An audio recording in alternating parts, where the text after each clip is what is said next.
Hello बच्चों, let's read the question. Question say that find the ninth term of the GP 1 4 16 64 dash dash dash. Okay, तो अगर इस question को करना है तो सबसे पहले की कॉन्सेप्ट इसका क्या हो जाएगा? की कॉन्सेप्ट, क्वेश्चन का की कॉन्सेप्ट हो जाएगा कि अगर किसी भी जीपी का फर्स्ट टर्म अगर ए है और अगर उसका कॉमन रेशियो आर है तो उसको क्या लिख सकते हैं?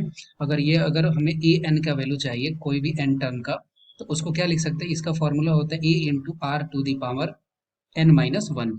और आर क्या है? Common ratio. अब इसके बेसिस पर हम लोग इस क्वेश्चन को सॉल्व कर सकते हैं।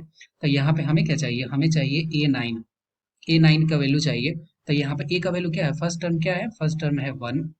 आर क्या है? आर को कैसे निकालते हैं? आर निकालने के लिए फॉर्मूला क्या होता है? ये होता है a two upon a one.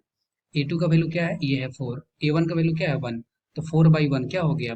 Four. तो ये हो गया फोर टू दी पावर। अब यहाँ पे एन माइनस वन, एन कितना चाहिए हमें? हमें चाहिए नाइन। नाइन टर्म चाहिए, तो ये हो गया नाइन माइनस वन। तो यहाँ से ए नाइन का वैल्यू क्या हो गया? ए नाइन का वैल्यू हो गया, यहाँ पे लिख सकते हैं क्या? Four to the power eight. और इसका वैल्यू हमें बताना है, तो इसको ए नाइन को हम लोग अगर इसको सॉल्व करें तो इसको ऐसे भी लिख सकते हैं, two to the power sixteen भी लिख सकते हैं, क्योंकि ये टू का स्क्वायर हो गया। टू के सिक्सटीन टाइम्स में अगर मल्टीप्लाई करते हैं तो ये वैल्यू कितना आएगा? ये वैल्यू आएगा 65,536। ओके, तो इस क्वेश्चन का जो नाइन्थ टर्म हो गया वो कितना हो गया? वो हो गया 65,536। I hope you will be under stood it well. Best of luck, thank you.